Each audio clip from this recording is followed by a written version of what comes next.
I still remember ages ago when the Blair Witch Project came out. Like, it was something that's been overdone to death now, but at the time was very fresh. This idea of a found footage movie about some kids went missing in the woods, but then they found this camera, and this is all that we got left of them. I mean, it's a brilliant idea. Directed by Eduardo Sanchez, and it was like phenomenal for what it was. I mean, a lot of it's become the in thing to kind of poo-poo on the Blair Witch Project these days. But the original one was very original at the time and a lot of fun in the movie theaters. Blair Witch 2 was a total disaster, and everything they've tried has gone on. Anyway, recently there was an announcement made that they are going to reboot the Blair Witch Project. I think this is a property that's prime for a reboot, to be honest with you, if you can do it in a new, fresh way. But that, of course, has got people now popping their heads up and saying, I want money. Particularly the three actors from the original movie. This comes to us from Variety. Headline reading, the Blair Witch Project cast asked Lionsgate for retroactive residuals and meaningful consultation on future projects. I actually think they have a point with that last part, but let's see what the article has to say. Heather Donahue, Joshua Leonard, and Michael Williams, stars of the seminal horror film The Blair Witch Project, released a public letter to Lionsgate on Saturday. By the way, Lionsgate didn't make the original Blair Witch Project. They bought the rights to the property much later on, but at any rate, released a public letter to Lionsgate on Saturday asking for more robust compensation for their work on the 1999 blockbuster, as well as quote-unquote meaningful consultation on any future Blair Witch projects that use their name or likeness. The statement comes 10 days after Lionsgate and Blumhouse announced that they plan to revive the franchise with a new movie that would provide, in the words of Lionsgate Motion Picture Group Chair Adam Fogelson, new vision for Blair Witch that will reintroduce this horror classic for a new generation. Lionsgate did not produce or distribute the original 1999 film. It acquired the property through its 2003 buyout of independent films distributor Artisan Entertainment. Now, this is where it starts to get into the money stuff, okay? Lionsgate Blumhouse announcement sparked a strongly worded response via social media from Leonard, who said that no one had contacted him. No one needed to contact you. Anyway, nobody had contacted him or his co-stars about the project in advance.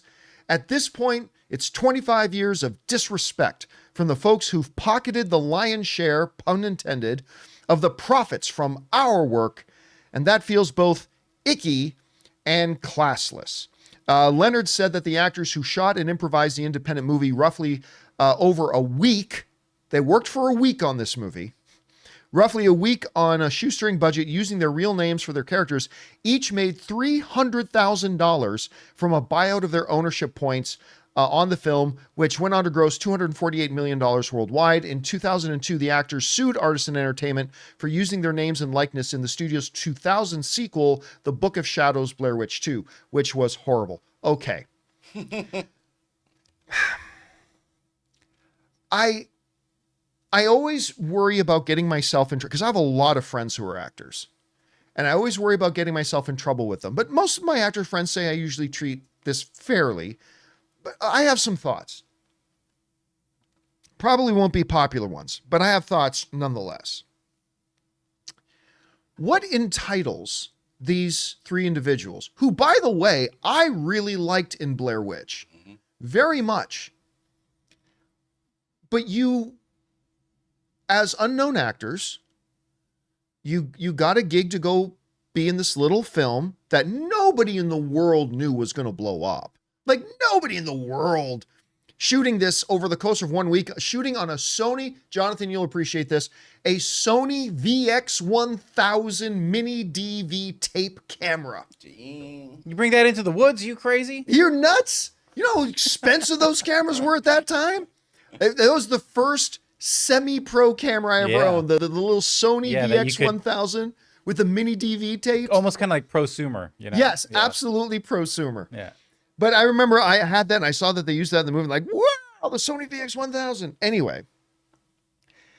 And it ended up being a bigger hit than whatever. And guys, we want to thank a sponsor of today's video, The Wellness Company. Okay, so you wake up with a scratchy throat, congestion, runny nose, and cough. You know your body. You know you're getting sick. So your choices are tough it out, get sick and take time off work, or hope the doctor can see you this month, or wait 2 hours at urgent care and sit in a room full of sick people, or open your medical emergency kit. Match your symptoms to the doctor-recommended prescription. Start on the right meds and nip this in the bud now. Your medical emergency kit is not a first aid kit. It comes with doctor-prescribed meds to treat over 39 medical issues. Strong antibiotics for infections of all types, strep throat, pneumonia, UTIs, bronchitis, and so much more. Plus, a doctor's easy guide so you'll know exactly what to take and when. There's no waiting to see the doctor, no waiting at the pharmacy. It's all in here. Every home should have at least one medical emergency kit. Order yours online in just minutes. Your kit will be rushed right to your door, and you can get 15% off at twc.health/Campea and use promo code Campea when you check out. That's promo code Campea at twc.health/Campea. Here's one of the key things in this write-up here is go back to this for a second. They each made $300,000 from a buyout of their ownership points. Not too shabby. They chose to sell their ownership points. Yeah. They chose to sell their ownership points for $300,000 On a film which its that budget, they worked 1 week on. 1 week and its budget was $60,000. It reminds me of the Chris Rock joke. Blair Witch Project's budget was $60,000. Somebody's walking around with $59,000 in their pocket. I love that. So for 1 week's work, you ended up walking away with $300,000. All right, that's the business. Yeah. Now, I know people say that's not a good comparison, John. It absolutely is a good comparison. This is 100% accurate comparison. But if you hire like a construction guy, a carpenter guy, and say, hey, I'm opening a restaurant with 2 tables each, just 2 tables in my restaurant. I need 8 chairs. And can you build me 8 chairs? And the contractor says, sure, I can build you 8 chairs. They're great chairs. They're beautiful chairs. People will love the chair. Fantastic. I'll pay you $1,000 per chair. Guy says, great. I love working for $1,000 per chair. So he makes the 8 chairs. Restaurant owner gives him $8,000. Transaction done. But out of nowhere, this little 2-table restaurant, it just blows up. This sounds like a Seinfeld episode. It does sound like a Seinfeld episode. And all of a sudden, this little 2-table restaurant is making $100,000 a week in profit. Well, here comes the table maker. Here comes the chair maker. The chair saying, maker. I made the tables. Yeah. the tables. Yeah. And he's pointing at you like this. You can't, your customers can't eat there with no place to sit. I made you the chairs and you're making $100,000 a week. I want $10,000 per chair. It's like, no, you saw that this was the job. You agreed to do the job for that much. Our business is concluded. But you're still profiting from my chairs that I made. Yes, that's why I paid you. That's why I paid you $1,000. And guess what? If my restaurant had gone out of business on the first month, would you have given me my money back? Yes. Sure, I would have. I I can't have you paying me $1,000 for a chair if your restaurant didn't work. But no, seriously, would the chair builder come back to the restaurant guy and say, "Oh, I feel bad for you that your restaurant failed. Here, take your $8,000 back." No. Now, I look, I get it. You were in this little movie and it went on to make almost $250 million. That's huge. But you agreed to be in it. You got paid, and then your ownership points, you accepted a deal where you took $300,000 each. I'm sorry, you're not owed anything. What is it Rob always says? You don't get what you deserve, you get what you negotiate for. Well, that's what you negotiated for. They don't owe you nothing. I don't care how strongly worded of a message you put out on social media. Somebody else took a financial risk. And a lot of times those financial risks fail, and they just have to eat the losses. But sometimes they work out, and that's the reward for taking the risk. Now, The part where I do think they have a good point, though, is in this paragraph in Variety where they write this. They also ask for quote unquote meaningful consultation on any future Blair Witch reboot, sequel, prequel, toy, game, ride, escape room, etc., in which one could reasonably assume that Heather, Michael, and Josh's names and or likeness will be associated for promotional purposes in the public sphere. Yeah. On this, I 100% agree with them. Yeah. Like when the company, when Artisan, before Lionsgate took over the property, when Artisan made Blair Witch 2, they clearly used their images and likeness and names and stuff like that to promote the movie without giving them any compensation for doing that. And that was unfair.